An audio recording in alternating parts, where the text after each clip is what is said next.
One day stall ஒன்று நான் போட்டிருந்தேன். அதுக்கு நான் என்னெல்லாம் ரெடி பண்ணேன் அப்படின்னு உங்கள் கூட ஷேர் பண்ணிக்கிறேன்.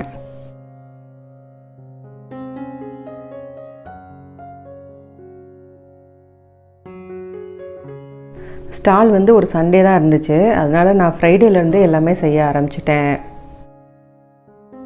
நான் வீடியோ எடுக்கிறது வந்து எந்த ஆர்டர்லேயுமே எடுக்கலை, எல்லாமே மிக்ஸ் ஆகி தான் வரும் உங்களுக்கு.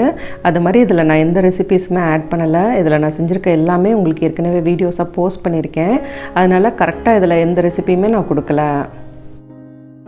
எல்லாமே ஃபுல்லாக நானே தான் ரெடி பண்ணியிருந்தேன். ஹெல்ப்புக்கெலாம் ஆள் கிடையாது. அதனால் முதல் நாள்லேருந்தே நான் செய்ய ஆரம்பிச்சிட்டேன். ட்ரெஸ்லி சீஸ் கேக்குக்கான பேஸ் வந்து வெனிலா ஃப்ளேவர்லேயும் ரோஸ் மில்க் ஃப்ளேவர்லேயும் ரெடி பண்ணியிருந்தேன். இது வந்து நான் சனிக்கிழமை தான் ரெடி பண்ணி எடுத்தேன். 2 ஓடிஜி இருக்கிறனால 2லேயும் மாற்றி மாற்றி வச்சு பேக் பண்ணி எடுத்துக்கிட்டேன். ஜாம் ரெடி பண்ணுறதுக்காக ஃப்ரைடேவே ஃப்ரூட்ஸ் எல்லாமே வாங்கிட்டு வந்து மிக்சட் ஃப்ரூட் ஜாம் மட்டும் ரெடி பண்ணி எடுத்துக்கிட்டேன். இந்த ஜாம் செய்கிறதுக்கு எந்த ஃப்ரூட் எசன்ஸும் எந்த ஃபுட் கலரும் சேர்க்காம தான் நான் செய்வேன். அதனால் இதோட கலர் பார்த்திங்களா ஒரு கோல்டன் எல்லோவில் தான் இருக்கும். ஒரு பாட்டில் ஜாம் 200 கிராம் இருக்கும். வெள்ளிக்கிழமை நைட்டே குக்கீஸும் ரெடி பண்ணி எடுத்துக்கிட்டேன். 2 பேட்ச் பட்டர் குக்கீஸும் 2 பேட்ச் வந்து நட்ஸு சேர்த்த குக்கீஸும் பேக் பண்ணி எடுத்துக்கிட்டேன். இதோட ரெசிபி ஏற்கனவே நம்ம சேனலில் போஸ்ட் பண்ணியிருக்கேன். குக்கீஸ் எல்லாத்தையும் பேக் பண்ணி வெளியே எடுத்ததுக்கப்புறம் இதுக்கு உண்டான பிவிசி பாக்ஸில் வந்து நைட்டே எல்லாமே கிராம் மெஷர் பண்ணி பேக் பண்ணி எடுத்து வச்சுக்கிட்டேன். ஒரு பாக்ஸ்லையும் 50லேருந்து 55 கிராம் வெயிட் வர மாதிரி குக்கீஸ் ரெடி பண்ணி நான் போட்டிருந்தேன். அதாவது 4 பட்டர் குக்கீஸும் 4 நட்ஸு சேர்த்த குக்கீஸும் சேர்த்துருந்தேன். நான் காட்டுற எல்லா பிவிசி பாக்ஸுமே இங்கே மதுரையில் எசன்ஸ் வாங்குகிற கடையில் தான் வாங்கினேன். ஒரு குக்கீஸும் 7லேருந்து 8 கிராம் வெயிட் வர மாதிரி தான் பேக் பண்ணி எடுத்திருந்தேன். இந்த பாக்ஸோட சைஸ் பார்த்திங்கன்னா 4.5க்கு 5 இன்ச் அளவில் இருந்துச்சு. ஒரு பாக்ஸ் 4 ரூபாய்னு நான் வாங்கியிருந்தேன். மொத்தமாக குக்கீஸ் பாக்ஸ் பார்த்திங்கன்னா 15 ரெடி பண்ணியிருந்தேன். ஒரு பாக்ஸ்லேயும் 50லேருந்து 55 கிராம் வெயிட் இருக்கிற மாதிரி. எல்லா பாக்ஸ்லையுமே ஸ்டிக்கர் ஒட்டி எடுத்து வச்சுட்டேன்.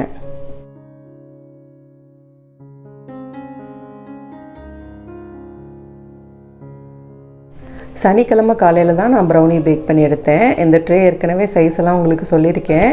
1 kg பேக் பண்ணுறதுக்கான ட்ரே, இதற்கான வீடியோவும் ஏற்கனவே போஸ்ட் பண்ணியிருக்கேன். நீங்கள் செக் பண்ணி பாருங்கள். ஒரு ட்ரேக்கும் 900 கிராம்ஸில் பேட்டர் ஊற்றி எடுத்திருந்தேன். ஒரு சிலர் வந்து இதோட வெயிட்டு 1 கிலோ இல்லை 900 கிராம்ஸ் தான் இருக்குது அப்படின்னு சொல்லியிருந்தீங்க. என்னோடய வீடியோவில் நான் 1 kgன்னு கொடுத்துருந்தனால நீங்கள் ப்ளைன் ப்ரௌனியாக இருக்கிறப்ப வெயிட் வந்து 900 கிராம்ஸ் தான் இருக்கும். இதுக்கு மேலே நீங்கள் கனாஷெல்லாம் போட்டு டெக்கரேஷன் கொடுக்குறப்ப வெயிட் வந்து 1 கிலோ வந்துடும். ஸ்டால் போடணும் அப்படின்னு முடிவு பண்ணதுக்கப்புறமா என்னென்ன ஐட்டம் போடலாம், என்ன ரேட்டு கொடுக்கலாம், என்ன குவான்டிட்டியில் கொடுக்கலாம் அப்படின்ற மாதிரி நான் எல்லாமே பிளான் பண்ணி வச்சுக்கிட்டேன் முன்னாடியே. அதுக்கேற்ற மாதிரி தான் பிவிசி பாக்ஸுமே நான் வாங்கிட்டு வந்திருந்தேன்.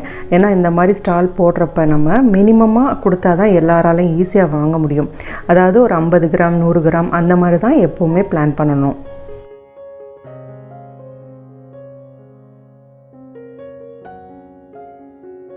பேக் பண்ணி எடுத்த ப்ரௌனிஸ் எல்லாமே ரூம் டெம்பரேச்சருக்கு வந்ததுக்கப்புறம் அது எல்லாத்தையும் பீசஸாக கட் பண்ணி அதுக்கு உண்டான பாக்ஸில் எடுத்து வச்சுக்கிட்டேன்.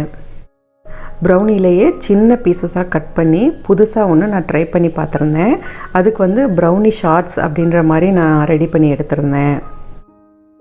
எல்லாருமே ஈஸியாக வாங்கக்கூடிய ரேட்டில் இருக்கணும் அப்படின்றதுக்காக 25 ருபீஸ் வந்து இதுக்கு ஃபிக்ஸ் பண்ணியிருந்தேன். இந்த மாதிரி ப்ரௌனி பீஸ் வந்து சின்ன சின்னதாக கட் பண்ணி அது ஒரு பாக்ஸில் 3 இருக்கிற மாதிரி பேக் பண்ணி எடுத்திருந்தேன். இந்த பாக்ஸ் இங்கே 4 ரூபாய்க்கு நான் வாங்கியிருந்தேன். இதை பார்த்ததுக்கப்புறம் தான் எனக்கு இந்த மாதிரி ஒரு ஐடியாவே வந்துச்சு. சின்ன சின்ன பீசஸாக இதில் போட்டு பேக் பண்ணி கொடுக்கலாம், நல்லா நீட்டாக இருக்குது அப்படின்ற மாதிரி யோசித்தேன். அதுக்கப்புறம் இதில் ஒரு 3 பீஸ் போட்டு வெயிட் செக் பண்ணி பார்த்தேன். கிட்டத்தட்ட 22 கிராம் இருந்துச்சு. அது கூட கனாஷெல்லாம் போட்டு ரெடி பண்ணி பார்க்குறப்ப 30 கிராம் வரைக்கும் வந்துச்சு வெயிட். ஒரு பாக்ஸோட வெயிட் வந்து 30 கிராம் இருந்துச்சு.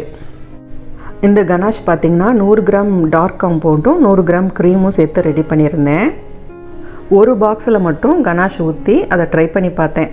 சாப்பிட்றப்ப டேஸ்ட் வைஸ் எப்படி இருக்குது அப்படின்னு அதை செக் பண்ணி பார்த்துட்டு மீதி எல்லாத்தையுமே அப்படியே வச்சுட்டேன். மறுநாள் காலையில் நான் போகிறப்ப தான் மீதி பாக்ஸில் எல்லாத்துலேயும் கனாஷ் போட்டு எடுத்துகிட்டு போனேன்.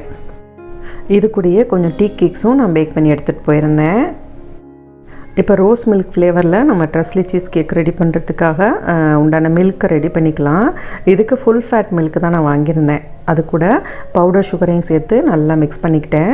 ஃபுல் ஃபேட் மில்க் வாங்கி நம்ம யூஸ் பண்ணுறோம் அப்படின்னா அதை வந்து காய்ச்ச தேவையில்லை. அது வந்து பேஸ்டரைஸ்டு மில்க் தான், அதனால் காய்ச்சாமலே நம்ம யூஸ் பண்ணிக்கலாம். அது கூட ரோஸ் மில்க் ஃப்ளேவர் எசன்ஸும் ஆட் பண்ணிவிட்டு நல்லா மிக்ஸ் பண்ணி எடுத்துக்கிட்டேன். இது கூட நம்ம விப்பிங் க்ரீமும் கொஞ்சம் மிக்ஸ் பண்ணிக்கிட்டேன். வேறு எதுவுமே இதில் நான் சேர்க்கலை. ஏன்னா அந்த பாலே நல்ல டேஸ்ட்டு கொடுக்கும் நம்மளுக்கு. அதனால் அந்த க்ரீம் மட்டும் ஆட் பண்ணி நல்லா மிக்ஸ் பண்ணி எடுத்துக்கிட்டேன். இந்த பால் வந்து நான் முத நாளே ரெடி பண்ணிக்கிட்டேன். இந்த பாக்ஸில் தான் இன்றைக்கி வந்து நான் இதை ஊற்றி ஸ்டோர் பண்ணி வச்சுக்க போகிறேன். இது வந்து நான் ஷார்ட்ஸு காட்டினேன் பார்த்திங்களா, ப்ரௌனி ஷார்ட்ஸு, அதே பாக்ஸ் தான், அதுக்கு யூஸ் பண்ண அதே பாக்ஸ் தான். இதோட கெப்பாசிட்டி பார்த்திங்கன்னா 120 ml. நான் வந்து இதில் வந்து 100 ml தான் வந்து இப்போ மில்க் ஊற்றி எடுத்து வைக்க போகிறேன். நான் அந்த பாக்ஸ் வாங்குறப்பயே இதையும் சேர்த்து பிளான் பண்ணி தான் வாங்கினேன். கிட்டத்தட்ட ஒரு 100 பாக்ஸ் நான் அதை வாங்கினேன். இதில் ஊற்றின பால் பார்த்திங்கன்னா லீக்கே ஆகலை. அந்த லிட்டு வந்து அவ்வளோ கரெக்டாக ரொம்ப நல்லா இருந்துச்சு. ட்ரெஸ்லி சீஸ் கேக் ரோஸ் மில்க் ஃப்ளேவரில் நான் வந்து 25 பீஸ் ரெடி பண்ணியிருந்தேன். 25 பாக்ஸ் எடுத்து அதுலேயும் இந்த மில்க் எல்லாத்தையும் ஊற்றி பேக் பண்ணி எடுத்தாச்சு. அடுத்து ரசமலாய் ஃப்ளேவருக்கான மில்க்கும் ரெடி பண்ணிக்கிட்டேன். அதுக்கும் இதே ஃபுல் ஃபேட் மில்க் தான் யூஸ் பண்ணியிருக்கேன். இதுக்கான டீட்டெயில்டான வீடியோ ஏற்கனவே நான் போஸ்ட் பண்ணியிருக்கேன் சேனலில், செக் பண்ணி பாருங்கள். ஸ்டாலுக்கான டைமிங் பார்த்திங்கன்னா காலையில் 9 மணிலேருந்து நைட்டு 9 மணி வரைக்கும் சொல்லியிருந்தாங்க. அதனால் காலையில் தான் போய் நாங்கள் எல்லாமே செட் பண்ணியிருந்தோம். ஸோ ஒரு ஃபுல் டேக்கு தாங்குகிற மாதிரியான நம்ம ஐட்டம் தான் ரெடி பண்ணி கொண்டுட்டு போக முடியும். அதுக்கேற்ற மாதிரி தான் நான் எல்லாமே ரெடி பண்ணியிருந்தேன். இப்போ ட்ரெஸ்லி சீஸ் கேக்குக்கான மில்க் வந்து நல்லா ரெடி பண்ணி ஃப்ரீஸ் பண்ணிவிட்டு அதுக்கப்புறம் எடுத்துகிட்டு போகலாம் அப்படின்ற மாதிரி தான் பிளான் பண்ணி இந்த கேக் ரெடி பண்ணியிருந்தேன்.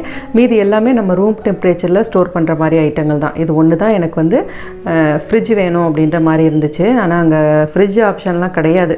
அதனால் அது வந்து நான் எப்படி பேக் பண்ணேன் அப்படின்னு லாஸ்ட்டில் உங்களுக்கு இதில் காட்டியிருக்கேன். ரசமலாய் ஃப்ளேவர்லேயும் 25 பீஸ் வந்து நான் ரெடி பண்ணியிருந்தேன். ஸோ இது ரெண்டுக்குமான மில்க் எல்லாத்தையும் ரெடி பண்ணிவிட்டு ஓவர் நைட்டு வந்து ஃபுல்லாக இது 2 பாலையுமே வந்து நான் ஃப்ரீஸ் பண்ணி எடுத்துக்கிட்டேன். இந்த ஸ்டிக்கரை பற்றி நிறைய பேர் கேட்டிங்க. இது வந்து லோகோ வந்து நாங்களே டிசைன் பண்ணிவிட்டு கொண்டுட்டு போய் நம்ம ஸ்பைரல் பெயிண்டிங்கு, இப்போ வந்து ப்ராஜெக்ட்டுக்கு ஜெராக்ஸ்லாம் எடுத்து கொடுக்குறாங்க பார்த்திங்களா, அந்த மாதிரி இருக்கக்கூடிய பெரிய ஜெராக்ஸ் கடையில் கொண்டு போய் கொடுத்திங்கன்னா இந்த மாதிரி ரெடி பண்ணி தருவாங்க. இது ஒரு ஷீட் வந்து ஒரு 100லேருந்து 150 ரூபா வரும் உங்களுக்கு. நீங்கள் எடுத்துக்கக்கூடிய சைஸை பொறுத்து இதோட ரேட் வந்து டிஃபர் ஆகும். இது வந்து சண்டே காலையில் ஒரு 9 மணிக்கு தான் நான் போக வேண்டியது இருந்துச்சுங்க. அதனால் அதுக்கு முன்னாடியே வந்து நான் அந்த கனாஷ் ரெடி பண்ணி வச்சுருந்தேன் பார்த்திங்களா, அது எல்லாத்தையும் எல்லா பாக்ஸ்லையும் போட்டு பேக் பண்ணி எடுத்துக்கிட்டேன்.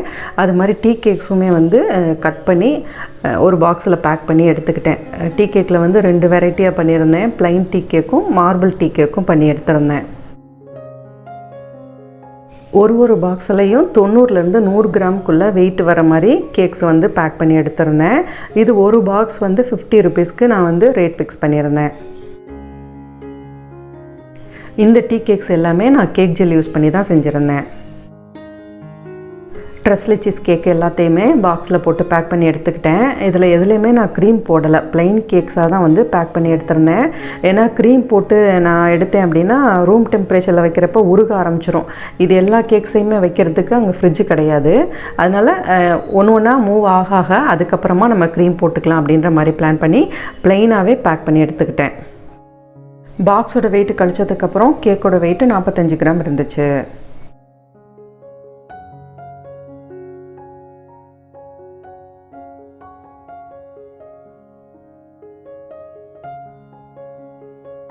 ஃபைனலாக இது எல்லாத்தையும் டேபிளில் செட் பண்ணி மொத்தமாக அப்படி பார்க்குறப்ப ரொம்ப சந்தோஷமாக இருந்துச்சு எனக்கு.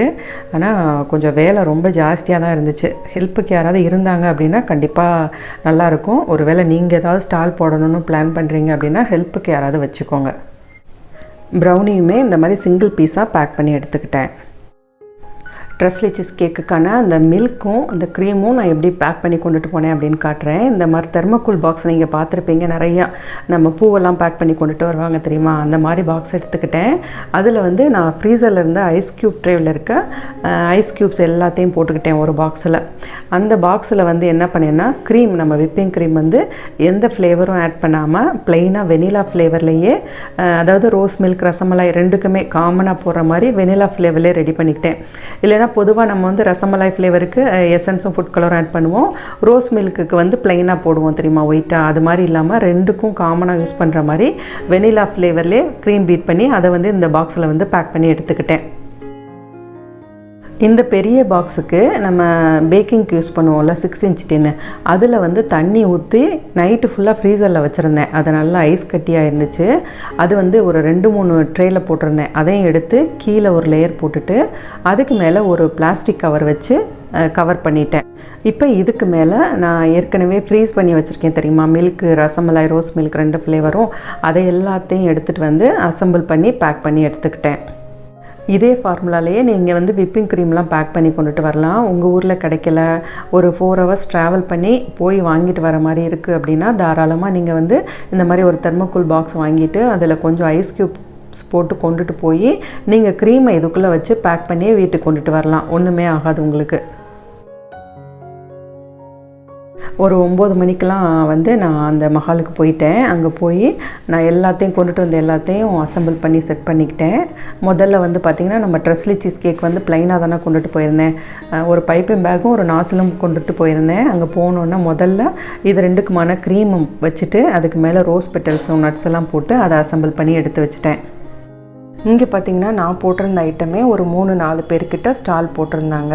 அதனால் எனக்கு கொஞ்சம் பார்த்திங்கன்னா ட்ரெஸ்லி சீஸ் கேக் மட்டும் கொஞ்சம் மிஞ்சிருச்சு. அது மட்டும் நான் வீட்டுக்கு கொண்டுட்டு வந்து ரெகுலராக எங்கிட்ட வாங்குகிற கஸ்டமருக்கு கொஞ்சம் ஆஃபர் மாதிரி கொடுத்து அது எல்லாத்தையுமே நான் கொடுத்துட்டேன். இந்த 1 டே ஸ்டாலுக்கு பார்த்திங்கன்னா நான் 3000 பே பண்ணியிருந்தேன். இங்கே பார்த்திங்கன்னா கிட்டத்தட்ட 3/4 பேர் நம்ம லேடிஸ் தான் நிறைய ஸ்டால்ஸ் போட்டிருந்தாங்க. ஹோம்மேட் ஐட்டமே நிறைய கொண்டுட்டு வந்து ஸ்டால்ஸ் போட்டிருந்தாங்க. இது பார்த்திங்கன்னா நைட்டு நான் ஒரு 10-10:30 இருக்கும் நான் வந்து இது எல்லாத்தையும் எடுத்து வைக்கிறப்ப ஐஸ் கட்டிலாம் உருக கொஞ்சமாக தான் தண்ணி இருந்துச்சு, ஃபுல்லாக கூட உருகலை. அது மாதிரி இதில் வச்சுருந்த பால் பார்த்திங்கன்னா அதாவது அப்படியே கூலிங்லேயே இருந்துச்சு, ரொம்பலாம் உருகியெல்லாம் போகலை. அதனால் நீங்கள் யாராவது ஸ்டால் போடணும் அப்படின்னு பிளான் பண்ணிங்கன்னா இந்த ஐடியா ஃபாலோ பண்ணிக்கோங்க. கண்டிப்பாக நீங்கள் ஜார் கேக்கு அந்த மாதிரிலாம் போட்டிங்கன்னா இந்த மாதிரி இதில் பேக் பண்ணி கொண்டுட்டு போனீங்கன்னா ஒன்றுமே ஆகாது. அதாவது க்ரீம்லாம் உருகியே போகாது, உங்களுக்கு நல்லா ஸ்டேபிளாக இருக்கும். பேக்கிங் கிளாஸ் வந்து ஆன்லைனில் நான் ரெகுலராக எடுத்துகிட்ருக்கேன். கப் கேக்ஸு, ப்ரௌனி, குக்கீஸ் இந்த மாதிரி எல்லாத்துக்குமே தனித்தனியாக கிளாஸஸ் இருக்குது. உங்களுக்கு இன்ட்ரெஸ்ட் இருக்குது அப்படின்னா கீழே ஒரு வாட்ஸ்அப் குரூப் லிங்க் கொடுத்துருக்கேன், அதில் ஜாயின் பண்ணிக்கோங்க. நான் அதில் கிளாஸ் எப்பப்போ பிளான் பண்ணுறேனோ அந்த டைமில் அந்த குரூப்பில் நான் ஷேர் பண்ணுவேன் டீட்டெயில்ஸ் எல்லாமே. உங்களுக்கு இன்ட்ரெஸ்ட் இருக்குது அப்படின்னா நீங்கள் கிளாஸில் ஜாயின் பண்ணிக்கலாம். ஃபுல் கிளாஸுமே ரெக்கார்ட் பண்ணி வீடியோஸாகவும் நான் கொடுத்துருவேன். நீங்கள் ஃபுல் கிளாஸும் அட்டன் பண்ண முடியல அப்படின்னா கூட நீங்கள் வீடியோஸ் பார்த்து அதுக்கப்புறம் வரக்கூடிய டவுட்ஸை என்கிட்ட கேட்டுக்கலாம்.